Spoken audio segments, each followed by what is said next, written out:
Olha, essa passagem aqui é incrível. Eu vou voltar mais um pedacinho para a gente pegar o fio da meada. Se você não assistiu o vídeo anterior, assista. Pois é Paulo falando na carta aos Gálatas. Então ele explica que ele voltou a Jerusalém e quando chegou na Antioquia, Pedro foi ter com ele e ele questionou Pedro porque Pedro obrigava as pessoas a circuncidarem. Mas Pedro vivia agora na graça. E por que Pedro, sendo judeu, vive na graça e quem é gentil tem que voltar para o judaísmo? Foi uma pergunta interessantíssima, inteligentíssima que ele fez para Pedro. Então aqui no 17 segue, ó. Pois se nós que procuramos ser justificados em Cristo, nós mesmos também somos achados pecadores. É porventura Cristo ministro do pecado? Não. Pois se agora que procuramos ser justificados em Cristo, nós mesmos também somos achados pecadores, é porventura Cristo ministro do pecado? De maneira nenhuma. O que ele está dizendo? Eu vivo na graça, eu não posso pecar mais. Porque se torno a edificar aquilo que eu destruí, eu constituo-me a mim mesmo transgressor. Se eu agora mandar o pessoal se circuncidar na lei de Moisés, eu mesmo estou transgredindo. Porque aquilo acabou, foi destruído. É isso que ele está falando. Porque eu, pela lei, estou morto para a lei, para viver para Cristo. Eu, pela lei de Moisés, eu estou morto para aquela lei. Aquela lei não me quer, nem eu quero aquela lei. Aquela lei não presta. Eu prefiro viver para Deus. Já estou crucificado com Cristo. E vivo, não mais eu, mas Cristo vive em mim. E a vida que agora vivo na carne, vivo na fé do Filho de Deus, ao qual me amou e se entregou a si mesmo por mim. Paulo era da família de Saulo. Aliás, Saulo é da família de Saul, tribo de Benjamim, um cara rico.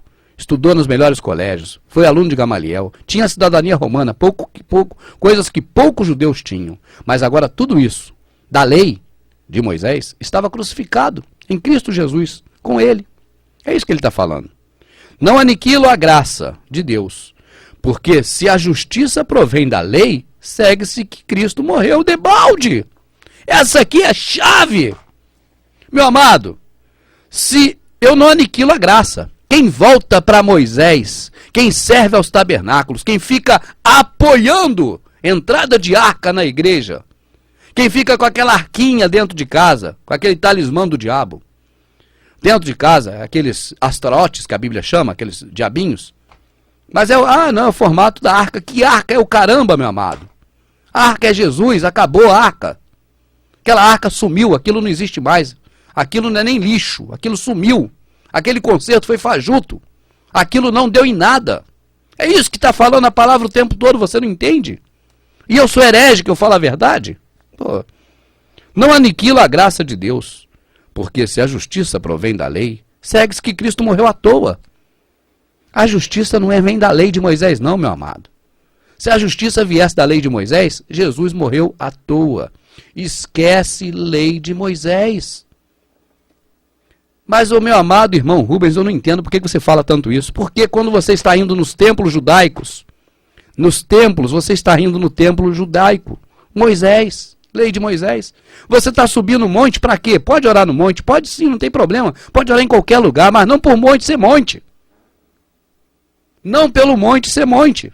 Ah, irmão Rubens, mas eu vou orar a Deus aonde? Se não for na igreja, no templo. Ah, meu amado, você não lê Bíblia não. Vai ler, meu amado. Aquela mulher no poço, a samaritana, pergunta: Senhor, o Senhor está falando para mim que se eu te conhecesse, eu te pediria água, e o Senhor me daria água viva que transborda para a vida eterna. E o poço é fundo, como é que eu vou tirar essa água? Ela não estava compreendendo nada, mas depois a ficha caiu. Aí ela fala assim, ó: Senhor, então onde eu devo adorar? Porque eu aprendi na lei de Moisés que eu devo adorar no monte. É no monte ou em Jerusalém que deve adorar? É no monte ou na igreja? No templo de Jerusalém? E aí, meu amado, você tem que adorar no monte ou no templo? Jesus respondeu para ela e responde para você a mesma coisa. Os verdadeiros adoradores adoram em espírito e em verdade. Precisa de ir no templo para orar? Não, não precisa e nem deve ir. Templo é judaísmo. É anular a graça de Cristo. Não aniquila a graça de Deus. Porque se a justiça provém da lei, segue-se que Cristo morreu debalde. Morreu à toa. 3. Agora os Gálatas, o que são? Ó? Olha aqui. Ó insensatos Gálatas, quem vos fascinou para não obedecerdes à verdade? A vós, perante os olhos de quem Jesus Cristo já foi representado como crucificado. Se quisera saber isso de vós, recebeste o Espírito pelas obras da lei ou pela pregação da fé? Insensatos Gálatas, se você está me ouvindo aí, insensato Gálata, se você se considera um Gálata, porque se enquadra nisso aqui, presta atenção. Olha aqui, ó. Você recebeu o Espírito de Deus, o Espírito Santo de Deus, pelas obras da lei ou pela pregação da fé em Cristo, na nova aliança? Se foi pela fé em Cristo na nova aliança, meu amado, esquece judaísmo. Esquece práticas do Velho Testamento. Pare de pregar Moisés, Abraão, Isaac, Jacó, pregue Jesus. Pare de pregar Raabe. Pare de pregar Esther. Pare de pregar Mardoqueu. Pare de pregar Daniel. Não pare de ler. Não pare de ler, não. Conheça tudo.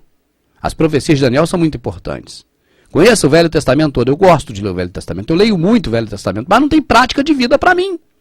Eu jamais vou dizer, 1000 cairão à minha esquerda e eu não serei atingido. Eu jamais vou dizer isso. Isso não é eu, isso é Davi. Põe uma mesa perante mim na presença dos meus inimigos. Isso não é eu, isso é Davi. Eu sou gentil, eu me enquadro como gentil. Eu sou igual aquela mulher que disse, Senhor, os cachorrinhos também comem da mesa, da migalha que cai da mesa do seu dono. Hã? É o nosso caso, meu amado. Nós só estamos hoje desfrutando de um manjar completo e vamos ceiar com o Cordeiro naquele grande dia, porque ele veio e nos resgatou, morrendo na cruz. Porque se não fosse isso, nós estávamos fritos. Então, meu amado, vou ler de novo aqui desde o começo, porque é bom ficar repetindo, para a gente não esquecer.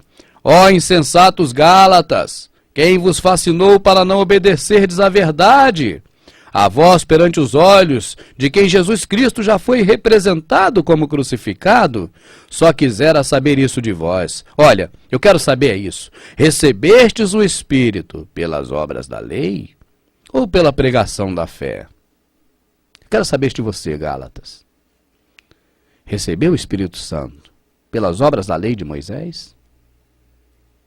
Ou por Jesus Cristo na aliança da graça?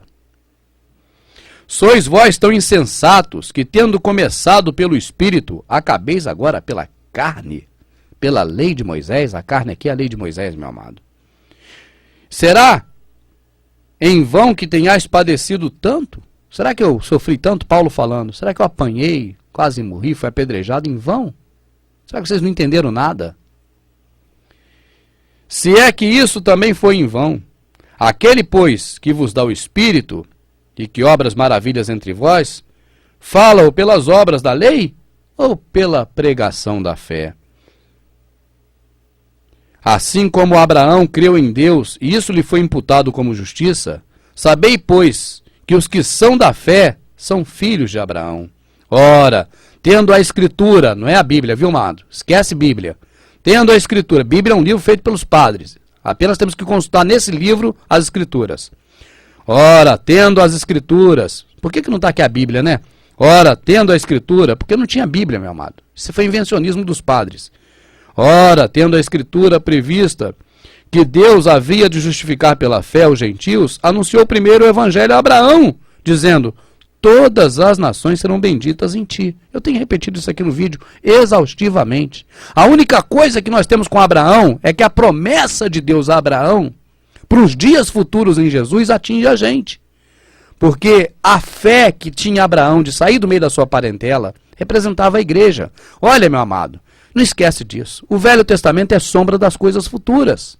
Quando sai do meio da parentela dele Abraão pela fé em Deus, isso é figura de nós saindo da lei de Moisés, saindo do pecado também e indo para a graça de Cristo. Está entendendo? Porque aquela atitude de Abraão foi uma atitude de eclesia, de eclésia, de igreja, um povo tirado de dentro do povo. Abraão, com seus servos, com as suas esposas, saíram do meio da sua parentela, igreja. Isso é uma representação do futuro hoje. Então, por isso é que cita Abraão aqui. Assim como Abraão creu em Deus, teve fé, e isso lhe foi imputado como justiça, ele foi justificado pela fé. Sabeis, pois, que os que são da fé são filhos de Abraão. Espiritualmente, eu volto.